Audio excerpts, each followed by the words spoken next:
trying to call me into work. Gross. Yeah, I can't have none of that. What's up, Cepeda? What's going on? Dude, thanks for doing this, man.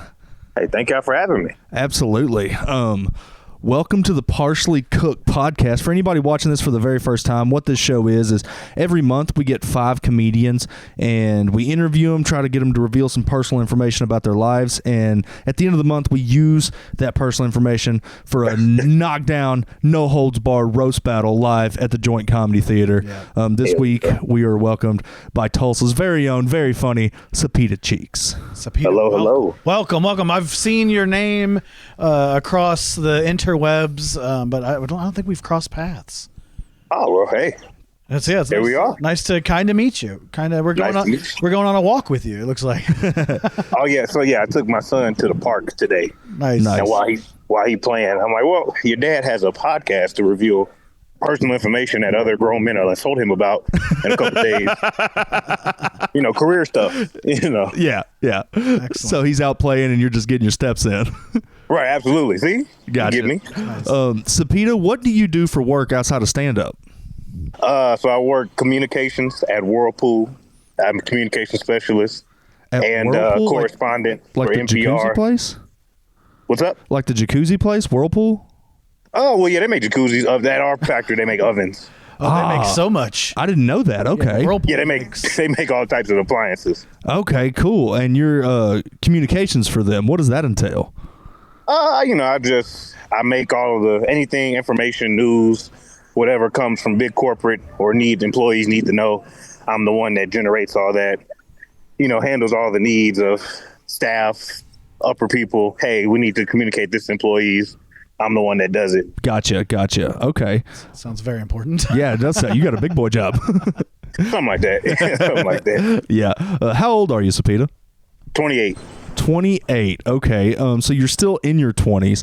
We like to ask every comic that comes on this show, what do you think the dumbest thing you've done in your 20s is? It's so much. It's hard to come up with the number one.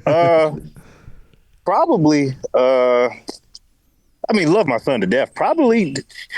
Have a baby. No, it's not the dumbest thing, but how it happened was dumb. Yeah. You know what I'm saying? Yeah, I definitely understand.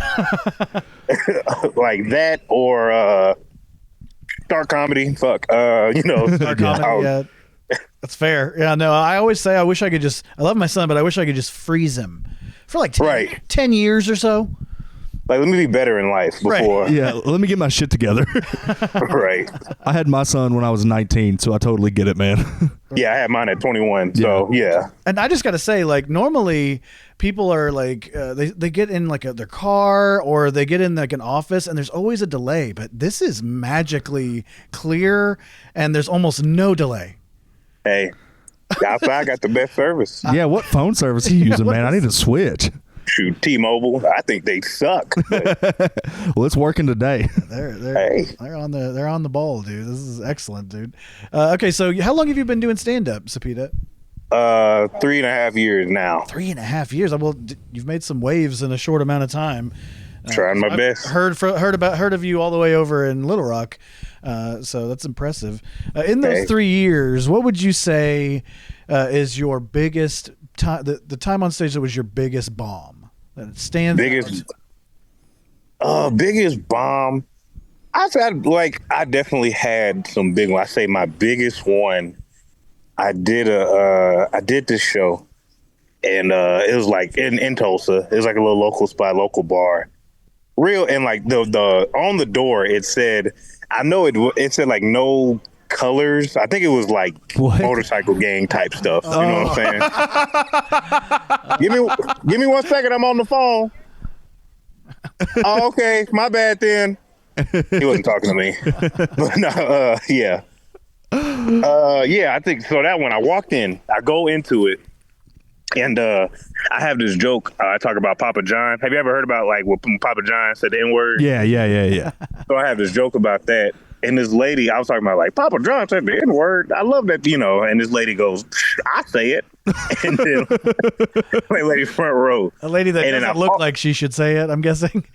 Oh, no, not at all. And then she said, matter of fact, not only can I say it, I will. And she just let it fly. And then, oh God, I don't know if it was a bomb, but like, it just threw me off my whole set. I believe it. Yeah. yeah, that counts. I just proceeded to like curse that woman out for like 3 minutes. And then I tried to bounce back into the set and it was like, it was very, yeah. And I would say that's probably my biggest bomb. Man, what you said you were in, where were you at when this happened? It was in Tulsa. Oh, it was like in South Tulsa. Okay. Yeah. Like hometown. You know, it's a hometown race with them. You know what I'm saying? Good stuff.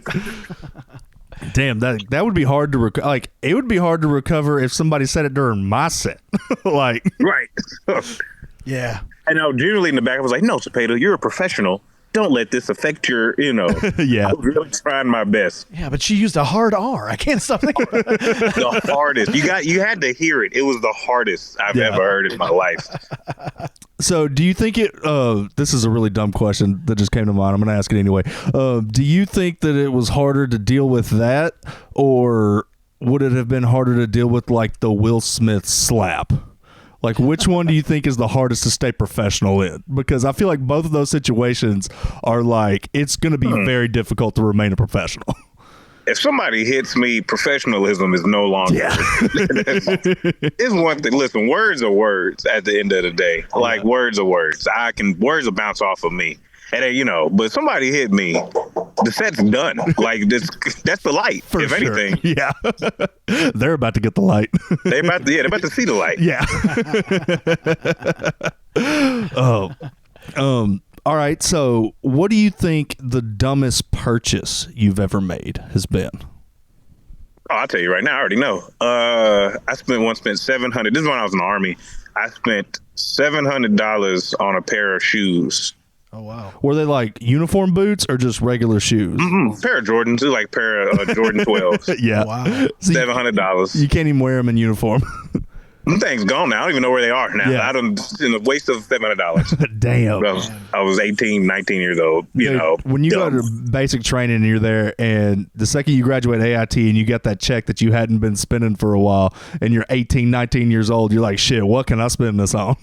That's exactly what I did. Yeah. I bought a $700 pair of shoes. Yeah. Those shoes better like have a built-in like Tamagotchi or something. Like they should count steps for you. I don't know. Like they should walk for you. Looking back, they're pretty ugly too. Like I don't know why. Yeah. I think the fact they were $700 that I was like, as an adult now, legally, but of course not in sound mind. I think as an adult now, I can buy these $700 shoes if I want to, and that's exactly what I did. Right. What was your MOS in the Army? 25 uniform. 25. What is 25 uniform? I don't know that one. Signal system support specialist. Okay, so you were doing comms in the Army too. Yeah, exactly. Hell yeah. Were you active? Yes. Cool. Did you ever deploy? Not to combat, but I went to Poland. We went to Poland, Korea, and Germany. Nice. I was a reservist and I was stateside the whole time. Mm-hmm. Yeah. So you've been in the military, you're a father, stand up, big boy job. You got a lot of experience. So you've got a lot of life to live. And so I think you have a good answer for this question. What do you think is your most bigoted opinion? After all these bigoted? Yeah. Your most bigoted opinion. We ask every comic what their most bigoted opinion is, and we get some I got some. I definitely have some. I'd say I don't know if this counts, but so for example, right? The one thing I hear ladies say is that like a threesome with two dudes is still a threesome. So that's a train, girl. That is a train. But at the same time, I'm not going to slander a lady for having a threesome with two dudes. I'm slandering those two dudes more than anything. That's like my hill to die. I'll say it. Hold on, wait. We are at a park, so I need to. But I say, like, I remember hearing like dudes in high school or something. They'd be like, "Yeah, we ran a train on a girl." Like, that's gay. That's gay as hell, brother. Yeah. And they'd be like, "That's not gay. We smashing a woman together. You're having sex together. Yeah, our brothers are gay." You telling me your balls ain't touching? You tell us, like, right. The only thing stopping y'all two is that lady. Y'all outnumbering her. Right. And even at the Eiffel Tower, like, you got to stare in each other's eyes. What are you doing? Looking up at the ceiling, looking up. You both are the base. You are one at that point. Yeah. Your hands accidentally touched minimum like 3 or 4 times. Like you go to grab a part, he goes to grab the same part. You're holding hands now. Yeah. I'm telling you, dude. if you ever had one, Happy Pride Month coming up. You know? I think you know what? I'm gonna take the opposite. I'm gonna play devil's advocate here. I think you're only gay if you come first. In that situation, yeah. If you come second, you got. I got a little bit of an argument. But what if seeing the other guy? What if like it elicits an unexpected reaction and you come seeing the other guy come? Then it's like, whoa. That's it. Then you're both gay. Yeah, then Happy Pride Month. Yeah. You might as well kick that lady out. You might as well get out of here. We don't need you. Exactly. That is a great one. No people were harmed in the making of this, I guess, except for dudes that are insistent that the devil's threesome is good for you. I got cussed out by that once. I said that like as a joke on stage. One dude was like, "It's not good." He stood on it. He was like, "It's not good." Yeah, he's got some dudes in his closet. Absolutely. Yeah. Choo. Cepeda, what is the weirdest or most regrettable message you've ever sent to someone? A lot of those. I just rescheduled my sleep study that I was supposed to do tomorrow. That's a big one I think I'm going to regret. But I think, I don't know, probably to my recruiter saying, yes, I'm ready to join the Army. Yeah. I think it's probably that one. It's the most fun you never want to have again. Absolutely. No, yeah, loved it. Would never do it again, but absolutely loved it. Right. Have you ever told a lie, especially as a kid, that snowballed out of control? Absolutely. Yeah. One time, I remember like PlayStation 1s, PlayStation 2s, memory cards, when we had to put a memory card in a game. Oh, yeah. And my aunt, she had a PlayStation. She had a memory card. It was like the first memory card I ever seen in person. Because, we used to just leave the game on for days on end if we didn't want to lose it. You lose everything that you just unlocked. Right. So I saw a memory card and I stole it. I put it in my pocket from my own auntie. And at home, I put it in my, PlayStation at home. And my dad was like, "When'd you get that?" And I was like, "You bought it." He was like, "I did?" He was like, "Yeah." I was like, "Yeah, you bought that for me." He was like, "Word." And then he kind of like, he was like, "Whatever, I got so much other stuff to do. I don't really care about, But then he went and asked my mom. He was like, "Did I buy that memory card?" And my mom was like, "No, he don't have no memory card." And then they came back together. They were like, "Where did you get this memory card from?" And I was like, "Y'all bought it." And they were like, "No, we did not." And so then I lied. I can't remember but I was just like, "No, remember the one day when we went to the store?" They were like, "That did not happen." And I was like, "Yes, it did." And then eventually I was like, "Actually, let me stop." Yeah. And then I got my ass beat and then took my PlayStation, lost all my progress on Digimon World 3. No. Oh, that's tragic. The worst. No. Oh, that's always it. Like as a kid, like when you get caught stealing. Right. That was like the only time I've ever that was like my last time. Because my dad was like, "You're a worthless piece of shit. You're a thief." No, he beat your ass, but like break you down psychologically. Beat the shit out of me. Like, I've never stolen ever again. I needed it. I do think I needed it. Yeah. What do you think the pettiest thing you've ever done to get revenge on someone is? Ooh, give me 1 second. Okay. I'm gonna answer this. Give me one. Yeah, okay. Give me 1 second. I'm gonna hit him. I'm doing your voice. The pettiest thing I've ever done for revenge. So no, don't get me wrong. I've gotten revenge many a times. Oh, okay. No, I got one. I had an ex, and when I had my first deployment, and she I found out she was moving wrong on me. When I got back, and because her friend told me, she was like, "Hey, I'm gonna be honest with you, you're a cool dude, and I think it's really messed up, but she was messing around while you were overseas." And I was like, "Word." So after that, after I finished crying my tears, of course, and I didn't tell her immediately that I found out though. Like I let it, sit and let her think that everything was good, and then I ended up messing with one of her friends, and I was like, "Pow." Helpful. Did you send her the video or something? No, I can't go that far. See, I'm still a good person. Yeah. That is a little far. She was like, "You went too far." I was like, not far enough if you ask me. Are there any conspiracy theories that you believe in? Any low key believe in? Oh, absolutely. But I'd say Not like obviously Earth is round. Everyone's like they answer the question kind of backwards by saying like, this is the one I definitely don't believe. And that's because like every comic's like, hey, the Earth's round, guys. Earth is round as hell, gang. It's satellite images. Stop with that one. I do believe the lizard people government. I think that the government people are lizard people. Yeah, I'm with that one. Yeah. I love that one. That is a fun one. That's one of my every favorites. evidence they've shown. I'm like, that's pretty accurate. I'm like, damn, I have a point. When you see the videos and their eyes do the thing, and you're like, That's like Eddie Izzard, dude. Eddie Izzard, back in like the early 2000s, like all the comics in LA started thinking he was crazy because he would go off on about how dinosaurs didn't die. They went into the ground and they started slowly, domesticating mammals, and they evolved alongside the mammals, and then the dinosaurs became telekinetic and psychic, and they were able to. And his last name was Izzard. His last name was one letter away from lizard. I'm thinking. I said Eddie Izzard, but I'm thinking it's Eddie Griffin. Oh, okay. Eddie Griffin, undercover brother. He. Which one is he? He did the.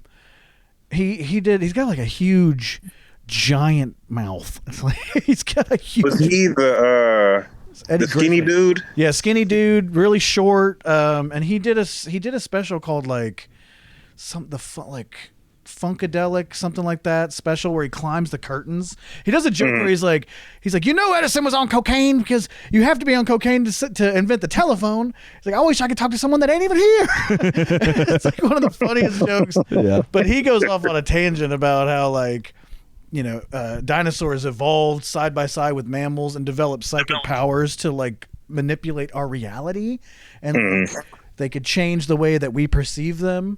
And so they're like lizard people right there in front of us, but because of the way they can change our eyeballs. I don't know. It's crazy. So that makes sense, man. Yeah. Okay. Yeah, it's me. I mean, some of the decisions they make, it's like, oh, you don't love humanity. You're clearly for the other team. Whatever the other team is, you're clearly for it. The global. Yeah, like it'd be law. Like, who does this benefit? Right. Only the Jews. Cepeda, what is the most disastrous date you've ever been on? Oof. Okay, yeah. One, I went on a date with a lady, and she kind of approached me. It was and she was like, I told her like, hey, right now my money's kind of funny, so I'd like to take you out, but let it be kind of like, let me get my money back right. Give me like a week or two, let me get paid. And she was like, no, I got it. How about I pay for the date? And I was like, oh, okay, cool. That's a trap, fellas. Don't ever, ever, ever let that happen. And so, we go out, and I try not to order too expensive of food, because I'm like, she might be paying, but I'm not finna like, give me the shrimp scampi, please. I'm like, give me, little burger, fries. And she was like, no, order what you want. And I was like, I mean, I'm cool with this. And then we go to a movie or whatever. And after the movie, this lady kind of strange, kind of a strange lady. Because she was saying straight up, she was like, so we boning or what? And I was like, ma'am, oh my God, the appetizer's not even out yet. These are bone-in wings, if that's what you mean. It's because it felt like, I guess I was on the opposite end of the, like women, not just like women, they're the ones that usually hear that type of stuff. Right. So as a dude, you think because you paid for this date, I'm giving it up to you? And that's exactly how she felt. And I was like, oh my God, I felt so emasculated, She was like, and I told her, I was like, well, I don't know. I'm kind of on my period right now. You know what I'm saying? Yeah, I got a headache. I'm tired. Right, my head hurt. Yeah. She was like, we can get a hotel tonight. I was like, where do you work? I said, you've got bread, first of all. Right. Also, like, What a weird role reversal. Where now, because when the pressure's on you, you've got to be like, wow, I actually don't want to do this. The fact that you really want to do this makes me not want to do this. Like, yeah, you too aggressive, girl. Like, let's just let the vibes take us there. What are we doing? You like me that much? You've got bad taste. I don't like you. It's the first date. We just met. You don't even know none of my red flags yet. You ain't asked no questions. Right. Cepeda, am I saying that right? Cepeda? Cepeda. Okay, thank you. All right, cool. Your last name's Cheeks, right? Yes. That's your God-given last name. God-given family name. Over the course of your life, you've had to have been given some good nicknames with that. I've just heard nothing but nonsense. Just absolute. I mean, because also, I was in the military, so I was Private Cheeks. You know what I'm saying? I was. That's why, with roast battles and stuff, I have an affinity to them because I've just been fighting for my life. Right. Since birth. I feel you deeply with the last name Dees.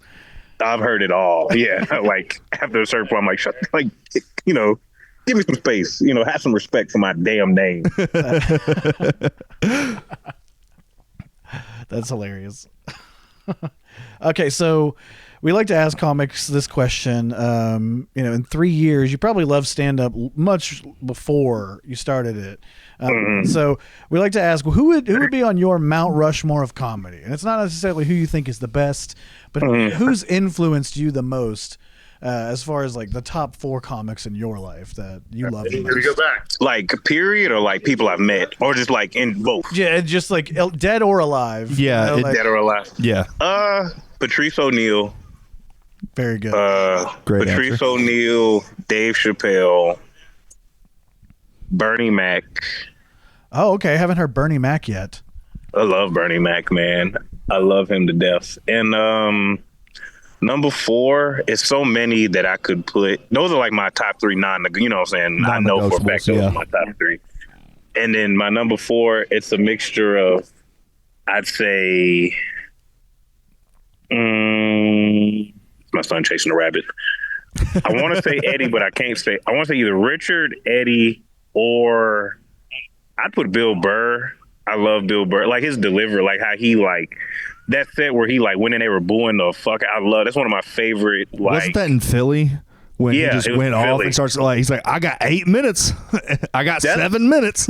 That's actually the set. When I was younger, when I watched it, that's kind of the set that was made me love comedy. The fact that he was able to get out of that, you know what I'm saying? Yeah.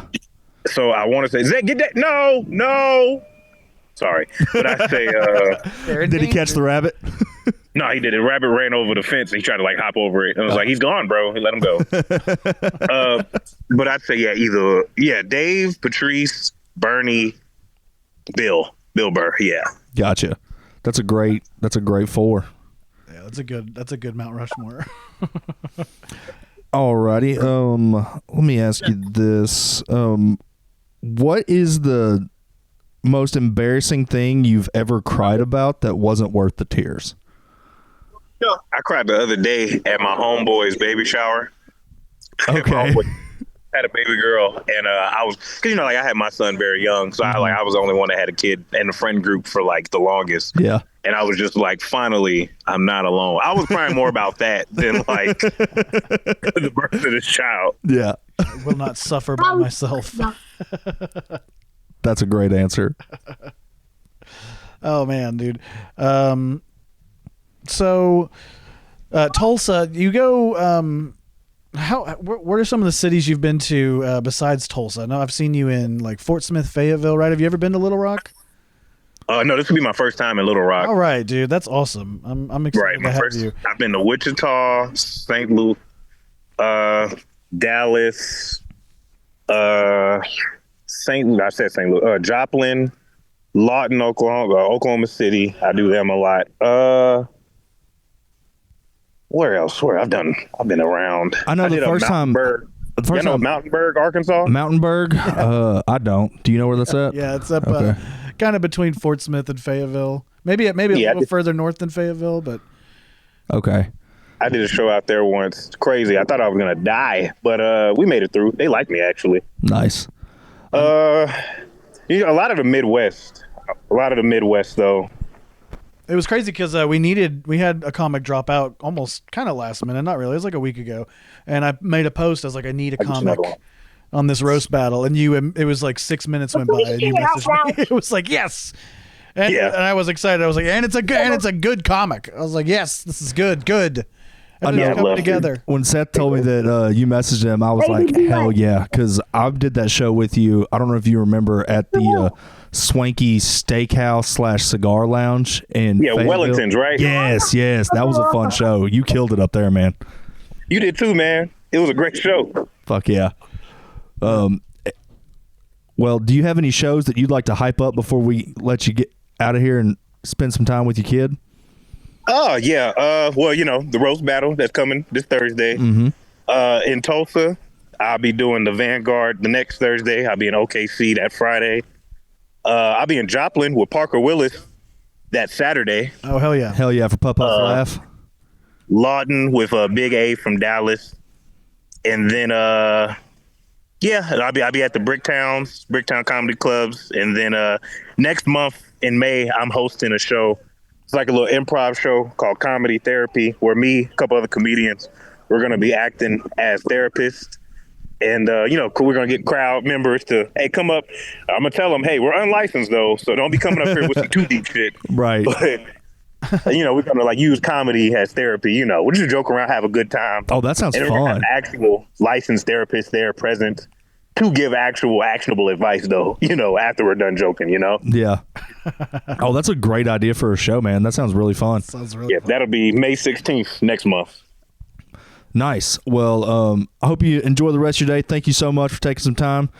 Hey, thank y'all. Absolutely. And y'all as well. And we will see you on Thursday. Absolutely. See you Thursday. Yep. Take it easy, all. Love you guys. Take it easy. Peace. Running a business is hard in many ways, especially when it comes to tech. Not only do you have to maintain your business, but you've also got to maintain a network for you and your clients, keeping yourselves and your customers connected to the world. And who knows who can hack into your information, accessing sensitive files? And what do these wires even do? You don't have to do this alone. Call the experts at Professional Computer Services Incorporated. They've got master technicians that can help you navigate the wild world of networking. They can set up security against cyber attacks. And they'll be there to tell you that it's actually not a networking issue.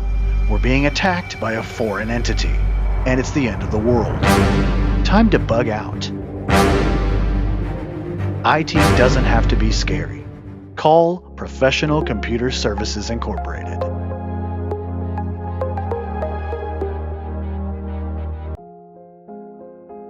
Does your office feel like you're working out of a shoebox?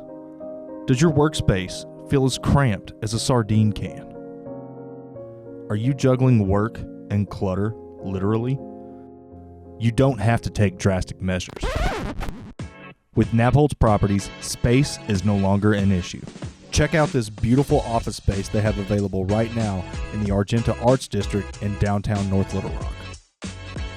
Imagine hosting meetings in a room that inspires.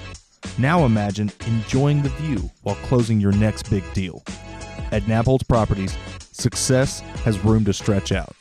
Visit nabprop.com today.